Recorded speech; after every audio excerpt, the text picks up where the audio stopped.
Hello guys, എല്ലാവർക്കും റാൻസ് learning പോർട്ടലിലെ zoology ക്ലാസ്സുകളിലേക്ക് സ്വാഗതം. നമ്മൾ ഇപ്പോൾ കുറേ എക്സാമുകളൊക്കെ കഴിഞ്ഞു അല്ലേ, നമ്മളെ കുറേ മാത്സ് കഴിഞ്ഞു ഒക്കെ കഴിഞ്ഞിട്ടുള്ള ഒരു ലെവലിൽ നിൽക്കുകയാണ്. നിങ്ങൾ കുറേ പേടിച്ചിട്ടുള്ള ആൾക്കാരുണ്ടാവും, അതുപോലെ തന്നെ കുറേ ടെൻഷൻ അടിക്കുന്ന ആൾക്കാരുണ്ടാവും. അപ്പോൾ എനിക്ക് പറയാനുള്ള ഒറ്റ കാര്യം, നിങ്ങൾ ആരും പേടിക്കാണ്ടിരിക്കുക. നമുക്ക് വലിയ ടഫ് ക്വസ്റ്റ്യൻസ് ഒന്നും ഇന്ന് വരെ എവിടെയും ചോദിച്ചിട്ടില്ല.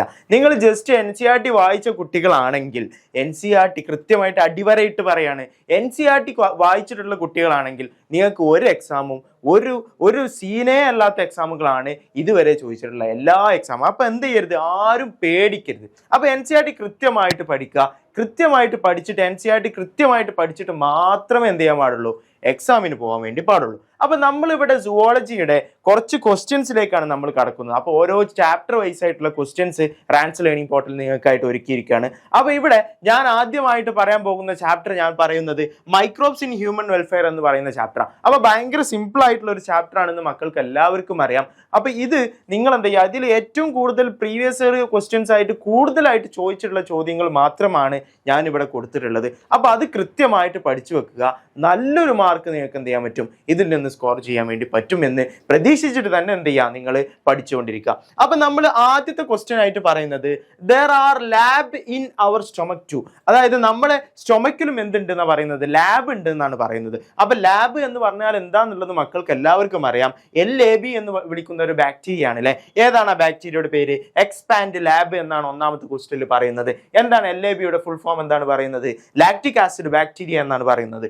അതുപോലെ അതെല്ലാവർക്കും അറിയാവുന്ന ഒരു സാധനമാണ് അല്ലെ, എല്ലാവർക്കും അറിയാവുന്ന സാധനമാണ്. ലാക്റ്റിക് ആസിഡ് ഫെർമെന്റേഷനൊക്കെ സഹായിക്കുന്ന ഒരു ബാക്ടീരിയയാണ് ആര്? ലാക്റ്റിക് ആസിഡ് ബാക്ടീരിയ എന്ന് പറയുന്ന ലാബ് എന്ന് വിളിക്കുന്ന ആള്. ഇനി രണ്ടാമതായിട്ട് അവർ പറയുന്ന ക്വസ്റ്റ്യൻ എന്താണ്? Give the role of lab in the stomach. സ്റ്റൊമക്കിൽ ലാബിന്റെ റോൾ എന്താണെന്നാണ് ചോദിക്കുന്നത്.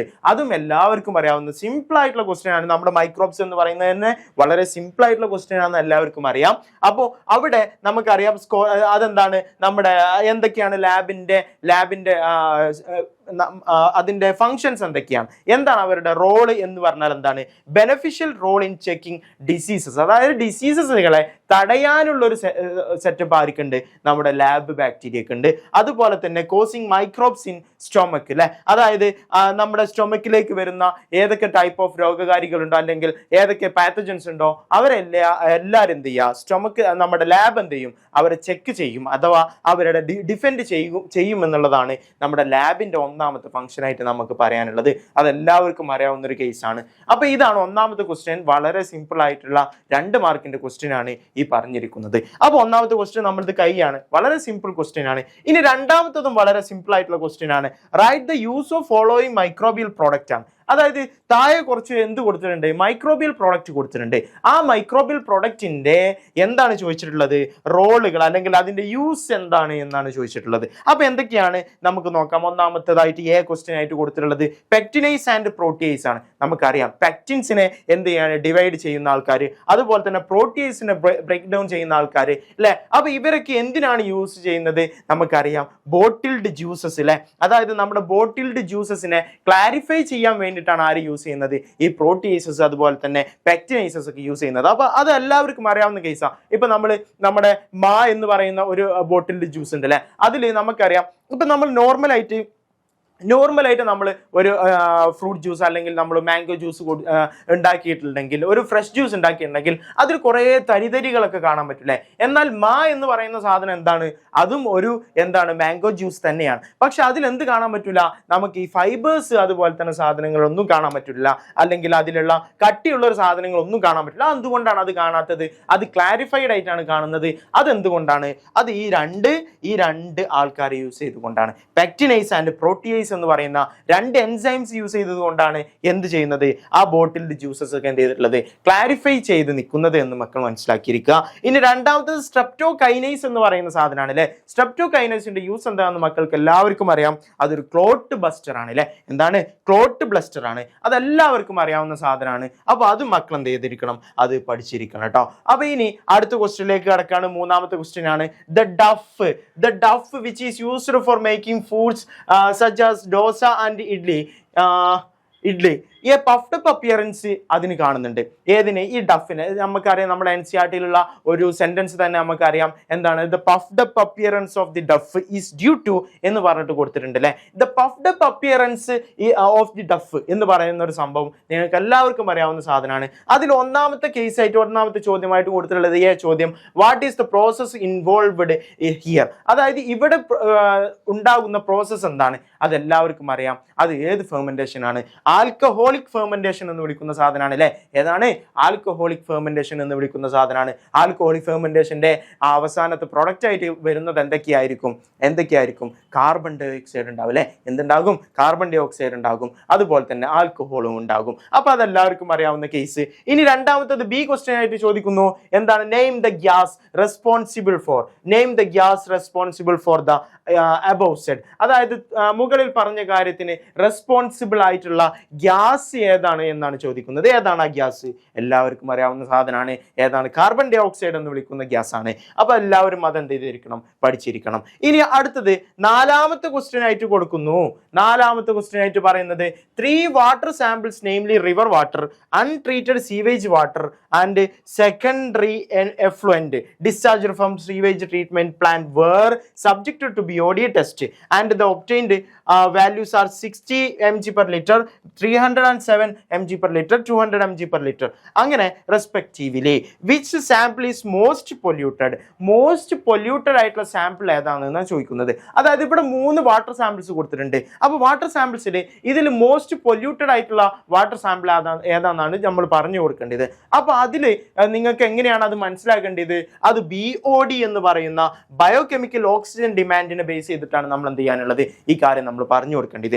അപ്പൊ അതിൽ ഇവിടെ കൊടുത്തിട്ടുണ്ട് ഗിവ് ദ റീസൺ. അതായത് which sample is most polluted. ഏതാണ് മോസ്റ്റ് പൊല്യൂട്ടഡ് ആയിട്ടുണ്ടാവുക?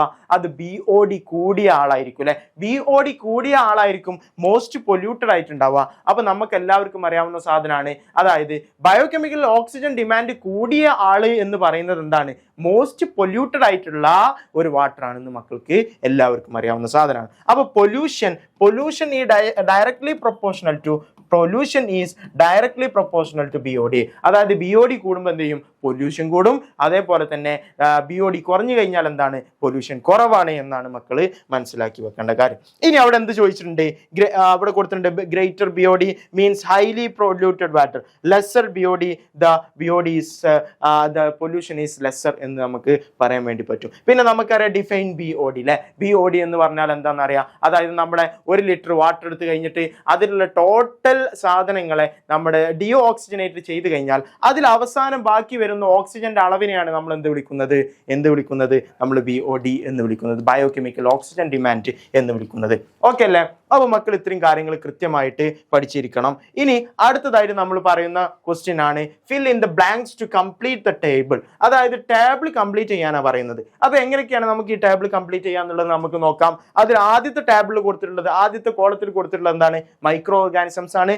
രണ്ടാമത്തെ കോളത്തിൽ എന്താ ഉള്ളത്?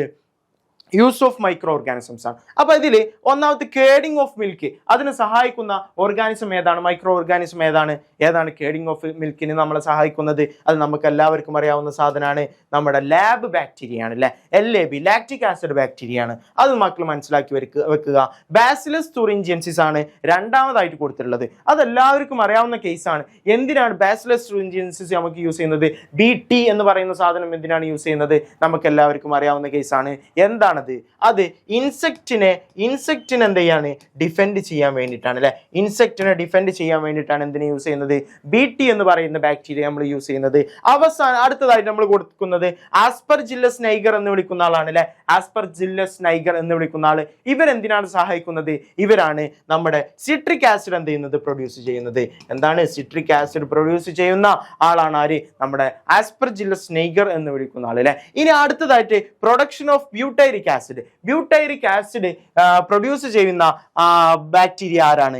അത് നമ്മുടെ ക്ലോസ്ട്രിഡിയം ബ്യൂട്ടൈലിക്കം എന്ന് പറയുന്ന ആളാണ് അല്ലെ. ക്ലോസ്ട്രിഡിയം ബ്യൂട്ടൈലിക്കം എന്ന് വിളിക്കുന്ന ആളാണ് എന്തിനു സഹായിക്കുന്നത്? പ്രൊഡക്ഷൻ ഓഫ് ബ്യൂട്ടൈറിക് ആസിഡ് എന്ന് പറയുന്ന സംഭവം നടത്തുന്നത്. അപ്പൊ ഇത്രയാണ് നിങ്ങൾ ആ ഭാഗത്ത്. നമുക്ക് കുറെ ഓർഗാനിസംസിനെ കുറിച്ചിട്ടാണ് ആ ഒരു ചാപ്റ്ററിൽ നമ്മൾ കോമൺ ആയിട്ട് നമ്മൾ പഠിക്കുന്നത്. കുറേ ഓർഗാനിസംസ് ഉണ്ട് അല്ലെ. ആ ഓരോ ഓർഗാനിസംസിന്റെ പ്ലാന്റിന്റെയും ഫംഗ്ഷനെ കുറിച്ചിട്ട് മക്കൾക്ക് നല്ലൊരു ധാരണ ഉണ്ടായിരിക്കണം. അപ്പൊ അതിനാണ് എന്ത് പറഞ്ഞിട്ടുള്ളത്, NCERT കൃത്യമായിട്ട് പഠിച്ചിരിക്കണം എന്ന് പറയുന്നത്. അപ്പൊ കുറേ NCERT കുറേ ഓർഗാനിസംസ് ഉണ്ട്. ആ ഓർഗാനിസംസും അതിന്റെ ഫങ്ഷൻസും കൃത്യമായിട്ട് മക്കൾ എന്ത് ചെയ്തിരിക്കണം, പഠിച്ചിരിക്കണം. ഓക്കെ അല്ലേ? ഓക്കെ അല്ലേ? ഇനി അടുത്ത ക്വസ്റ്റ്യൻ ആയിട്ട് പറയുന്നത്, name the free living fungus used as an effective bio control agent of the several plant pathogen. Several plant പാത്തജൻസിന്റെ ഒരു എന്താണ് അവരുടെ എഫക്റ്റീവ് ബയോ കൺട്രോൾ ഏജന്റ് ആയിട്ട് പ്രവർത്തിക്കുന്ന ഒരു സ്പീഷീസ് ഏതാണ്? ഒരു species of fungus, free living fungus ഏതാണെന്ന് നമുക്ക് എല്ലാവർക്കും അറിയാം. അത് ട്രൈക്കോഡെർമ സ്പീഷീസ് ആണെന്ന് എല്ലാവർക്കും അറിയാവുന്ന കേസാണ്. അപ്പൊ ട്രൈക്കോഡെർമ ആണ് എന്തിനു സഹായിക്കുന്നത്? ഫ്രീ ലിവിംഗ് ഫംഗസിന് എന്ത് ചെയ്യുന്നത്, അവരുടെ എല്ലാവിധ ബയോ കൺട്രോൾ ഏജൻസ് ആയിട്ട് പ്രവർത്തിക്കുന്ന ആരാണ്? നമ്മുടെ ട്രൈക്കോഡെർമ എന്ന് വിളിക്കുന്ന ആൾക്കാരാണ്. അപ്പൊ ഇതിൽ നമുക്കറിയാവുന്ന ഒരാളുണ്ട്, ട്രൈക്കോഡെർമ പോളിസ്പോറം എന്ന് പറയുന്ന ആള്. അവരാണ് എന്ത് പ്രൊഡ്യൂസ് ചെയ്യുന്നത്? സൈക്ലോസ്പോറിൻ എ എന്ന് പറയുന്ന സാധനം പ്രൊഡ്യൂസ് ചെയ്യുന്നത്. അത് ഇതിൽ നിന്ന് നിങ്ങൾ എന്ത് ചെയ്യുക, ജസ്റ്റ് ഒന്ന് റീകോൾ ചെയ്തെടുക്കുക. ഇനി അടുത്തതായിട്ടുള്ള ക്വസ്റ്റ്യൻ നമ്മൾ പറയുന്നു. അടുത്ത ക്വസ്റ്റ്യൻ നമുക്കറിയാം, അടുത്ത ക്വസ്റ്റ്യൻ നമ്മുടെ പ്രൈമറി ട്രീറ്റ്മെന്റിനെ കുറിച്ചിട്ടും സെക്കൻഡറി ട്രീറ്റ്മെന്റിനെ കുറിച്ചിട്ടാണ്. അതായത് സീവേജ് ട്രീറ്റ്മെന്റ് പ്ലാന്റിനെ കുറിച്ചിട്ടാണ് ഈ ക്വസ്റ്റ്യൻ ഇവിടെ കൊടുത്തിട്ടുള്ളത്. In sewage treatment plant microbes play a significant role distinguish between primary and secondary treatment in sewage plant. അപ്പോൾ അതിൽ പ്രൈമറി ട്രീറ്റ്മെന്റിലും അതുപോലെ തന്നെ സെക്കൻഡറി ട്രീറ്റ്മെന്റിലും എന്തൊക്കെ വ്യത്യാസങ്ങളാണ് നടക്കുന്നത് എന്ന് മാത്രമേ നമ്മൾ എഴുതി കൊടുത്താൽ മതി. അപ്പോൾ അവിടെ പ്രൈമറി ട്രീറ്റ്മെന്റിൽ എന്തൊക്കെയാണ് നടക്കുന്നത്? അതിൽ രണ്ട് കാര്യങ്ങളാണ് നടക്കുന്നത്. ഏതൊക്കെയാണത്? ഫിൽട്രേഷനും അതുപോലെ തന്നെ സെഡിമെന്റേഷനും. ഏതൊക്കെയാണ്? ഫിൽട്രേഷനും സെഡിമെന്റേഷനും. അപ്പോൾ അതായത് നമ്മൾ ഫ്ലോട്ടിംഗ് ആയിട്ട് നിൽക്കുന്ന സാധനങ്ങളൊക്കെ എന്ത് ചെയ്യുക, നമ്മൾ എടുത്ത് പുറത്ത് കളയുക. അതുപോലെ തന്നെ എന്ത് ചെയ്യുക, അതിനെ സെഡിമെന്റ് ചെയ്യാൻ വേണ്ടി വെക്കുക. അതായത് മേലെ കിടക്കുന്ന എല്ലാ സാധനവും ഫ്ലോട്ടിംഗ് ഡെബ്രിസ് എന്നാണ് നമ്മൾ അതിനെ വിളിക്കുന്നത്. ഫ്ലോട്ടിംഗ് ഡെബ്രിസ് അതിന് നമ്മൾ എന്ത് ചെയ്യുന്നു, വെള്ളം എടുത്തിട്ട് പുറത്തേക്ക് ഒഴിവാക്കുക. എന്നിട്ട് എന്ത് ചെയ്യുക, അതിന്റെ ബാക്കിയുള്ള വെള്ളത്തിന് മാത്രം എന്ത് ചെയ്യുക, നമ്മൾ സെഡിമെന്റ് ചെയ്യാൻ വേണ്ടി വെക്കുന്നു. ഇതാണ് ഒന്നാമത്തെ ട്രീറ്റ്മെന്റിലെ പ്രൈമറി ട്രീറ്റ്മെന്റ് പ്ലാന്റിൽ നമ്മൾ ചെയ്യുന്ന കാര്യം. ഇനി രണ്ടാമത്തത് സെക്കൻഡറി ട്രീറ്റ്മെന്റ് ആണ്. എല്ലാവർക്കും അറിയാവുന്ന സാധനമാണ്. പ്രൈമറി എഫ്ലുവൻ്റ് ഉണ്ടായിട്ടുണ്ട് അല്ലേ? അതായത് നമുക്കറിയാം, നമ്മുടെ സെഡിമെന്റേഷനിൽ വെച്ചിട്ടുണ്ടെങ്കിൽ പ്രൈമറി ട്രീറ്റ്മെന്റിന്റെ അവസാനം നമ്മൾ എന്ത് ചെയ്യുന്നുണ്ട്, സെഡിമെന്റേഷനിൽ വെക്കുന്നുണ്ട്. അതിന്റെ മേലത്തെ ഭാഗത്ത് നമ്മൾ വിളിക്കുന്ന പേരാണ് നമ്മൾ എന്ത് വിളിക്കുന്നത്, പ്രൈമറി എഫ്ലുവൻ്റ് എന്ന് വിളിക്കുന്നത്. ഈ പ്രൈമറി എഫ്ലുവൻ്റിനെയാണ് നമ്മൾ എന്ത് ചെയ്യുന്നത്, സെക്കൻഡറി ടാങ്കിലേക്ക് മാറ്റുന്നത്. അപ്പോൾ അവിടെ മാറ്റുന്നത് എങ്ങനെയെന്ന്, primary effluent passed into large tank അല്ലെ, ലാർജ് ടാങ്കിലേക്കാണ് ഈ പ്രൈമറി എഫ്ലുവൻ്റിനെ നമ്മൾ മാറ്റുന്നത്. അപ്പോൾ മാറ്റി കഴിഞ്ഞാൽ നമുക്കറിയാം അവിടെ എന്തൊക്കെ നടക്കുന്നുണ്ട്, ഒരു എയറേഷൻ എന്ന് പറയുന്ന പരിപാടി നടക്കുന്നുണ്ട്, അതുപോലെ തന്നെ അജിറ്റേഷൻ എന്ന് പറയുന്ന പരിപാടി നടക്കുന്നുണ്ട്. അപ്പൊ continuous aeration and agitation is used in the secondary treatment. Secondary ട്രീറ്റ്മെന്റിൽ എന്ത് ചെയ്യുന്നുണ്ട്, നല്ല രീതിയിൽ എയറേഷനും അതുപോലെ തന്നെ അജിറ്റേഷനും നടന്നിട്ടാണ് നമുക്ക് എന്ത് കിട്ടുന്നത്, ഈ ഒരു സെക്കൻഡറി ട്രീറ്റ്മെന്റ് എന്ന് പറയുന്ന പരിപാടി നടക്കുന്നത് എന്ന് മക്കൾ മനസ്സിലാക്കിയിരിക്കുക. അപ്പൊ ഇത്ര എഴുതി വെച്ച് കഴിഞ്ഞാൽ നിങ്ങൾക്ക് എന്ത് ചെയ്യാൻ പറ്റും, 2 മാർക്ക് എന്ത് ചെയ്യാൻ പറ്റും, നിങ്ങൾക്ക് നേടിയെടുക്കാൻ വേണ്ടി പറ്റും. ഇനി അടുത്തതായിട്ടുള്ള ക്വസ്റ്റ്യൻ ആണ് നമ്മൾ നോക്കാം. ബയോഫെർട്ടിലൈസേഴ്സ് R organisms that enrich the nutrient quality of the soil. How these biofertilizers enrich the soil nutrients? എങ്ങനെയാണ് ബയോഫെർട്ടിലൈസേഴ്സ് എൻറിച്ച്മെന്റ് നടത്തുന്നത്, അതായത് സോയിൽ എൻറിച്ച്മെന്റ് എങ്ങനെയാണ് നടത്തുന്നത് എന്നാണ് പറയുന്നത്. അപ്പൊ അതിൽ നമുക്കറിയാം, അതിൽ കുറേ ആൾക്കാരുണ്ട് അല്ലെ. ബാക്ടീരിയ ഉണ്ട്, അതുപോലെ തന്നെ ഫംഗസ് ഉണ്ട്, സയനോ ബാക്ടീരിയ ഉണ്ട്. ഇവരൊക്കെയാണ് എന്ത് നടത്തുന്നത്, nutrient enrichment of the soil നടത്തുന്നത്. അപ്പൊ അതിൽ എന്തൊക്കെയാണ് അവർ ചെയ്യുന്നത് എന്നുള്ളത് നമുക്കറിയാം.